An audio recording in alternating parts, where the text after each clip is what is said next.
Anakin sat alone in the council chamber as the light of Coruscant streamed through the tall windows. The silence brought not peace, but a suffocating weight. Inside his mind, two voices echoed like dueling blades. "Only I can help you save Padme," said Palpatine's voice, seductive and poisonous. In contrast, the memory of Mace Windu's firm voice resounded. "You have earned my trust, Anakin." This internal conflict consumed the young knight, each word weighing like destiny. At that very moment, Mace Windu and the Masters confronted the Chancellor in his office. Palpatine revealed all his dark fury, his lightning bolts repelled by Windu's purple blade. The battle reached its climax, and Anakin, even from a distance, felt every clash and explosion of energy in the Force. Palpatine still tried to sow doubts in Skywalker's mind, his voice coming as if he were there. "Without me, Padme will die." But the memory of Windu's confidence remained, steadfast, like an anchor in the midst of a storm. At the decisive moment, Windu disarmed Palpatine and raised his saber for the final blow. The Sith Lord, wounded and cornered, used his last resort, a small communicator hidden in his robe. With a quick gesture, he activated Order 66, transmitting the command to all the clones scattered across the galaxy. Before any master could stop it, the message had already been sent. The purple saber then descended with precision, and Palpatine fell, defeated, but not without leaving his deadly mark on the Republic. On Kashyyyk, Yoda felt the impact of Order 66 when the clones fighting alongside him turned against him. With his mastery of the Force, he escaped the shots and disappeared with the Wookiees, leaving only dead soldiers in his wake. Obi-Wan fell amid the crossfire, but reacted skillfully, evading the troops and seeking an escape route. The two masters survived, still unaware that the Chancellor himself was responsible. At the Jedi Temple, Anakin stood up abruptly, sensing the disturbance in the Force. His eyes rose toward the stars, and instinctively, he knew that something terrible had been unleashed. The communicator in the council glowed, transmitting Obi-Wan's hurried voice. "We've been attacked, Anakin. The clones have turned on us. They've been ordered to eliminate the Jedi." Skywalker's heart raced as the shadow of doubt dissipated. The danger did not come from the Jedi, but from the soldiers who had once served as allies. Soon after, Mace Windu also made contact, breathing heavily after the duel. "Anakin, I'm on my way to the temple. Palpatine has been destroyed, but the clones have already received orders to eliminate the Jedi. We must defend the temple." Those words echoed clearly in the young knight's mind. The Sith's voice faded, and all that remained was the memory of the Purple Saber Master saying he was trustworthy. For the first time in a long time, Anakin felt he had a clear choice: fight for the Jedi and protect the Order. Obi-Wan returned to the communicator, his tone now grave and determined. "Anakin, protect the temple. I don't know when I'll be able to return, but don't let them destroy the heart of the Order." Skywalker clenched his fist, taking a deep breath. It was a direct mission, not a request. His master trusted him, and that was enough to ignite a flame of loyalty within him. "Yes, Master. The temple will be safe," he replied, his words laden with conviction. He knew that this would be the moment that would define his life. The Jedi Knight ran to the council window, where he could see the clone transport ships descending toward Coruscant on the horizon. The sight made his blood boil. Before, he would have thought they were allies coming to reinforce security, but now he knew the truth. They were enemies ready to exterminate every young Padawan and every master who still breathed. His hand closed around his lightsaber, and the decision was made. He would not allow the temple to be desecrated. Meanwhile, in the space above the planet, communications between the clone legions intensified. Cold orders were transmitted in a mechanical tone. "Eliminate all Jedi. None are to survive." Inside the temple, some young Padawans were already beginning to feel the tension, hearing the echoes of conflict approaching. Some huddled together, confused, looking up at the sky in fear. Anakin hurried down the corridors, his cloak fluttering, and gathered those he found along the way. "Gather in the Great Hall. Prepare yourselves. Each step Anakin took through the temple brought with it the memory of everything he had sworn to protect.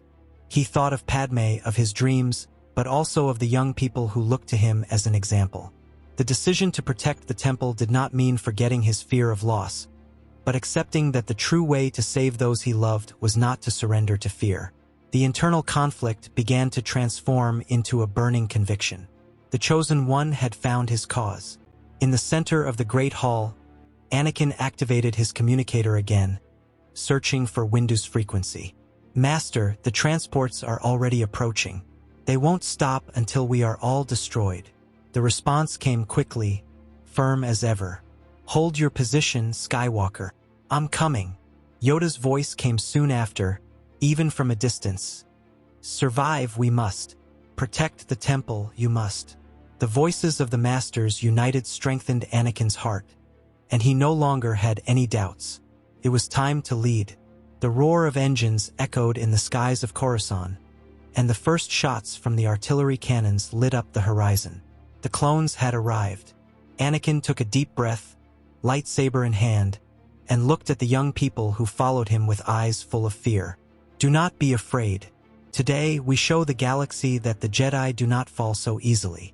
His voice rang out firmly, conveying confidence. The temple was not abandoned.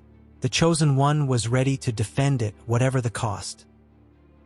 The march of the clones echoed through the streets of Coruscant, and the glare of the floodlights illuminated the walls of the temple.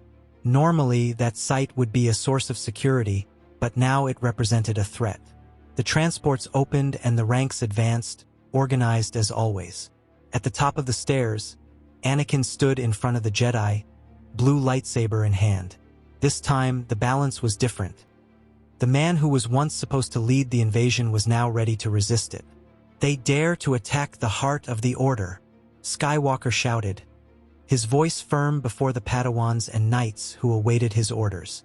Many were stunned, unable to believe that the soldiers they had fought alongside were now marching against them. Anakin, however, did not hesitate. "We will not fall without a fight. Today we will show that the Jedi do not bend." The words echoed across the large courtyard, igniting a flame of courage in eyes that had previously trembled with fear. The first shots rang out, and Anakin reacted instinctively.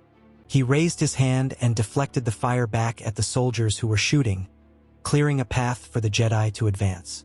He not only defended, but guided. "Form barriers. Protect the younger ones," he shouted, as Padawans ran to strategic points.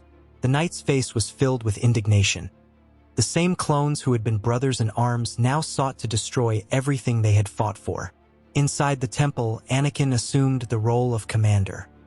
He ordered tables and structures to be erected as barricades, divided groups into each wing, and placed older knights to lead the apprentices.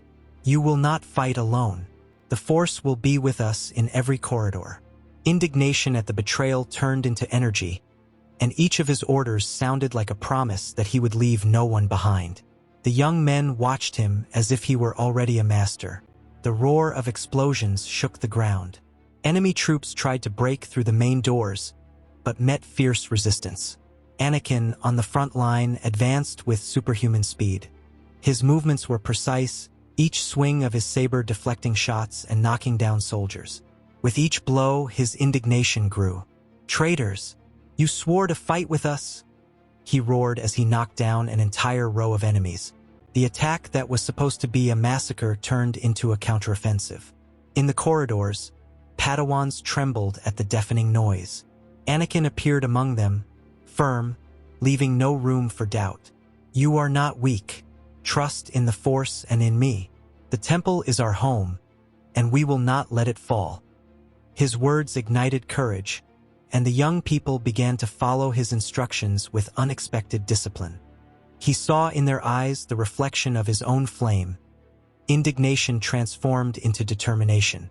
For the first time, he felt he was more than just a knight. Outside, the clones used heavy cannons to try to clear the way. Anakin organized a quick counterattack. "Right flank with me," he shouted, leading a group of knights against the soldiers positioned with artillery. The move was risky, but the strategy worked. An explosion consumed the enemy line, clearing the way for the Jedi to advance. The Force seemed to broaden his vision, allowing him to predict movements and decide with clarity. Each deflected shot, each correct decision, increased the confidence others placed in him. The masters who were present began to notice that Anakin no longer acted like an impetuous apprentice, but like a natural leader. His indignation against the attack grew, but instead of blinding him, it fueled him. "They think we're easy prey," he said to one of the knights before cutting down another squad of enemies. "Today they will learn the mistake they have made." The Great Hall had become a battlefield. The blades of the sabers illuminated the golden walls, reflecting off the smoke and incessant gunfire. Anakin fought in the center, his presence drawing everyone forward. With each step, he seemed more unbeatable, more connected to the Force. His indignation was not just anger, but fuel for a growing conviction. Protecting the Jedi was his absolute duty, and no one would stop him. At one point, a group of Padawans was almost hit by an explosion. Anakin raised both hands and created a wave of energy that blocked the impact, repelling dozens of clones at once. The young people looked at him in amazement, but Anakin simply replied, "As long as I breathe, you will be safe." It was not arrogance, but certainty. Something inside him was beginning to awaken, a power that until then had remained dormant. More transports landed around the temple, dumping even more soldiers. The battle was far from over, but there was a clear difference. The Jedi were not disorganized, and their leader stood firm. Each of Anakin's orders united them, each of his blows inspired them. The outrage against the betrayal made him more than a warrior. He was becoming a commander, a master, a symbol of hope. The clones advanced relentlessly, but for the first time since the beginning of Order 66, victory seemed possible. The Jedi were not only fighting for survival, but because they believed in the one who guided them. And Anakin, overcome with righteous fury and determination, felt within himself that there was still much more power to be revealed. The awakening was just beginning, and with each passing moment, his presence tipped the balance of the war. The clones continued to advance in relentless waves, growing ever more numerous. Anakin ran from one side to the other, reinforcing positions, blocking shots, and making room for the Padawans and knights to resist. Despite his efforts, the pressure was immense, and little by little, some Jedi were knocked down. The temple, once a symbol of peace, now became a besieged fortress. Skywalker felt each fall as a wound in his own body. The great main hall was filled with the sound of gunfire, explosions, and clashing sabers. Anakin deflected shots with impressive speed, but the tide did not abate. Every minute, new troops arrived through the corridors. "Hold the line," he shouted, his voice echoing amid the noise of battle. But even with all his energy, it was like trying to stop a flood with his bare hands. The weight of responsibility grew on his shoulders. He ran to a side wing, where a group of knights was trying to hold back soldiers who had already broken through part of the defenses. With quick blows, Anakin cleared a path, but realized that while he saved one flank, another fell. The entire temple seemed about to collapse. Indignation burned inside him. They were our allies, he thought, remembering the campaigns he had fought side by side with those same soldiers who were now hunting them down mercilessly. Suddenly, a scream echoed. Anakin turned his head and saw, at the back of the hall, a group of Padawans cornered. Troops surrounded them on all sides, weapons raised, ready to fire. Skywalker's heart raced. Those young people didn't stand a chance. If he didn't act right then, they would all be killed. A flame of despair and indignation took hold of his soul, greater than anything he had ever felt. "No!" he shouted, running a few steps and raising his hand toward the enemies. The Force responded with a powerful push, which pushed some of the soldiers away. But there were too many of them, and soon the tide closed in again. It was useless. His eyes filled with rage, and in that instant, something inside him broke through its limits. The energy burning in his chest exploded outward, and his fingers opened as if trying to grab the air itself. From his hand came not just the ordinary energy of the Force, Blue and white lightning bolts emerged, more intense than anything seen before. The entire hall lit up as if lightning had struck inside it. The clones were hit head-on, thrown against the walls, their armor burning and breaking under the devastating discharge. The sound of metallic screams mingled with the explosion of energy, until no enemy remained standing on that flank. The silence after the storm lasted only a few seconds. The hall was filled with smoke and the smell of burnt metal. The Padawans, whose seconds before had faced death, now looked at Anakin with amazement and fear. Skywalker remained in the center, panting, his arms still raised. His body trembled from the energy discharge, but his eyes were steady. He had done the impossible, revealing a power that even Palpatine had never demonstrated on such a scale. Anakin slowly lowered his hand, breathing heavily. Inside, he felt the Force pulsing with an intensity he had never experienced before. It was as if every cell in his body had been taken over by living energy. However, before he could fully understand what had happened, a presence approached. He turned his head and saw the figure of Mace Windu standing at the entrance to the hall, his eyes wide at what he had just witnessed. Windu said nothing for the first few seconds. He just watched the scene. Dozens of fallen soldiers, the floor marked by electricity, and Anakin in the center, like the conduit of a devastating power. Finally, his deep voice broke the silence. "I saw it, Skywalker. I saw what you did." There was disbelief in his tone, but also respect. That young knight had used the Force in a way that defied all the known rules of the Order. The Chosen One was finally beginning to awaken to his full potential. Anakin turned to him, still panting. "They were going to kill the Padawans. I couldn't let that happen." His voice was heavy with exhaustion, but also with conviction. There was no regret in his words, only the certainty that he had done what needed to be done. The young people saved behind him confirmed his decision. Without that burst of power, they would be dead. Windu took a few steps, still keeping his eyes fixed on Anakin. Those bolts, they weren't like the Sith's. They were stronger, more pure. Skywalker looked down for a moment, trying to understand what he had unleashed. "I just felt I needed to protect." The Force responded. "I don't know how to control it, but I know I can use it to save." For the first time, Windu no longer saw an arrogant knight, but someone who might, in fact, be the Chosen One. The Padawans approached slowly, some still trembling. Anakin placed his hand on one of their shoulders, trying to convey calm. "You are safe now. Fight alongside me, and none of you will fall." The hall, once poised to be the scene of a massacre, now witnessed the emergence of a power never before seen. And Windu, though shocked, understood that this was only the beginning. Skywalker was awakening something that could forever change the fate of the Jedi Order. With Windu's arrival, discipline among the defenders strengthened. The purple lightsaber master naturally took the lead, his deep voice echoing through the temple walls. "Reinforce the gate. Hold the corridors." The Jedi's respect for him was absolute. Anakin complied immediately, but did not fail to observe every detail of the battle.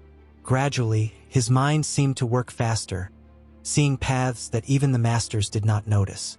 While Windu gave orders, Anakin moved between the groups, adjusting positions, redistributing forces, and even suggesting unexpected attacks. "If we close the left flank, they will be forced to retreat through the central corridor. There we will have the advantage." Windu glanced at him, noticing the clarity of his vision. It wasn't rebellion, it was pure Force instinct flowing through him. The Master began to realize that Skywalker didn't just need to follow orders. He needed to lead. The clone siege was tightening. Explosions shook the outer gates, and new transports poured out troops incessantly. Windu coordinated the defense, but at various times found himself repeating Anakin's own instructions. The young knight, without realizing it, was beginning to guide everyone with his energy. Jedi who had previously been close to panic now found confidence fighting under his shadow. Windu muttered to himself, "The Force flows through him. The Chosen One does not need command, he needs space." In one of the corridors, Windu was surprised by a wave of soldiers who advanced from three sides at once. As skilled as he was, even he began to lose ground. His purple blade danced in perfect circles, but the pressure was brutal. A shot burned the wall beside him, and two more clones approached with detonators. The master looked up, found Anakin in the distance, and gave a quick nod, shouting, "Skywalker, now, do it again." Anakin understood. The memory of what he had done in the hall, protecting the Padawans, came to mind. He closed his eyes, his heart racing, and raised both hands. He felt the Force vibrate like never before, more intense, more brutal. With a shout, he released the energy burning inside him. Even more intense lightning bolts shot from his hands, crossing the corridor in a devastating wave. The flash illuminated every corner, blinding enemies and friends for an instant. The impact was devastating. The clones were thrown into the air, their armor shattering under the electrical fury. Secondary explosions echoed as the detonators fell to the ground, destroying the rest of the platoon. When the light faded, dozens of bodies lay strewn across the corridor, and silence replaced the deafening noise. Anakin, panting, held his hands up for a few seconds before letting them fall. His body trembled, but his eyes burned with intensity. Windu took a few steps back, breathing heavily after nearly being defeated. His gaze met Anakin's, and for the first time there was not only respect but reverence. "You saved not only me, Skywalker. You saved us all." Anakin did not respond. He just clenched his fists, trying to understand the Force he had just unleashed. He did not seek power for power's sake. He sought to protect, and the Force seemed to fulfill his desire in ever greater ways. At that moment, a new presence appeared in the hall. Obi-Wan appeared at the entrance, his lightsaber already activated, his face marked by exhaustion. Behind him, Yoda walked with steady steps, small in stature but immense in power. Both had survived the clone attacks and returned to the heart of the Order. But what they saw left them speechless. Anakin still panting, surrounded by dozens of enemies reduced to ashes by the power he had unleashed. Obi-Wan took a few steps, incredulous. "Anakin, what was that?" His voice carried astonishment and doubt. Yoda, for his part, narrowed his eyes, his expression serious. Flowing through him, the Force. There was concern in his words, but also acceptance that they were witnessing something unique. The Chosen One stood before them, not only as a warrior, but as a channel for a power never before seen. The surviving Padawans approached, looking at Anakin with a mixture of fear and admiration. Obi-Wan noticed this immediately. This was no longer the young apprentice he had been trying to restrain for years. This was someone who was beginning to transcend the ordinary boundaries of the Order. "You saved everyone, Anakin," he said in a low voice, almost like a confession. Skywalker simply replied, "I did what was necessary. I won't let them destroy what we still have." Windu spoke again, his voice softer than usual. "He did not ask for this power. The Force chose him." Yoda, motionless, merely murmured, "The balance he can bring." The hall remained silent for a few moments, everyone absorbing the weight of what they had witnessed. But the battle was not over yet. Outside, more transports landed, and the roar of cannons echoed through the walls. The respite was brief, for war still called. Anakin took a deep breath, activated his lightsaber again, and looked at the masters around him. "The temple still needs us. If we fight together, we can win." Yoda stared at him, and for the first time, a slight nod confirmed, "Guide, you must. Listen, we will." Anakin naturally assumed leadership after the second awakening of his power. With Obi-Wan and Yoda now at his side, the Jedi's momentum changed completely. The clones, once confident in the execution of Order 66, began to hesitate in the face of the united force emerging from the temple. Skywalker guided the movements, repositioned the masters, and coordinated attacks that quickly dismantled the enemy ranks. Each step he took reinforced his image as a natural commander. The temple, which had almost become a tomb, was transformed into a bastion of hope. Anakin was on the front line, taking down entire platoons with precise strikes, while Obi-Wan and Yoda masterfully defended the flanks. The Padawans fought with unprecedented courage, inspired by the presence of the Chosen One. This was no longer just a desperate defense. It was a counteroffensive that proved the Order still had a future. The very air seemed to vibrate with the unity of the Jedi. The clones persisted, but the tide of battle had turned. Each time a corridor was retaken, Anakin was the one leading the charge. "Advance! The temple is ours!" he shouted, and his companions responded in unison. The soldiers, trained to obey without question, began to waver in the face of the young knight's almost unbreakable conviction. Yoda watched closely, realizing that it was not just leadership, it was the Force itself manifesting through him. When the last transport attempted to break through the main gates, Anakin personally led the charge. The impact was devastating. Sabers crossed, lightning bolts shot from his hands once more, and the wave of energy swept away the remaining enemies. The silence that followed was different from the terror before. It was the silence of victory. The temple still stood, and the Jedi had survived. Obi-Wan approached, touched Anakin's shoulder, and said proudly, "You saved us all, my brother." News of Palpatine's death spread throughout the galaxy. Without its leader, the empire he had tried to build collapsed before it was even born. The senators regained control, and the clones that had not been destroyed were disarmed or deserted. For the first time in a long time, the Republic breathed hope. And at the center of this victory, the name Anakin Skywalker echoed as a symbol of resistance and loyalty. He had not betrayed the Jedi. He had guarded the heart of the Order. Days after the battle, Anakin found Padme. When he saw her, he ran to her and embraced her tenderly. "It's over, Padme. The Order has survived. Palpatine has fallen." She wrapped her arms around him, tears streaming down her face with joy and relief. For the first time, the fear that had consumed them was gone. The weight of the future no longer felt like a threat, but a promise. There, the man torn between shadow and light finally found his peace. Fate, however, still had more in store. Shortly thereafter, Padme went into labor. In the silence of the room, surrounded by Anakin's presence, she gave birth to 2 children, Luke and Leia. When he held them in his arms, Skywalker felt something he had never experienced before, a love that further strengthened his connection to the Force. He understood that he had not only fought for the temple, but for them, for the generation to come. Balance had a new meaning. The Jedi Order met days later to discuss the future. Many were still reeling from the events, but there was no doubt that something had changed forever.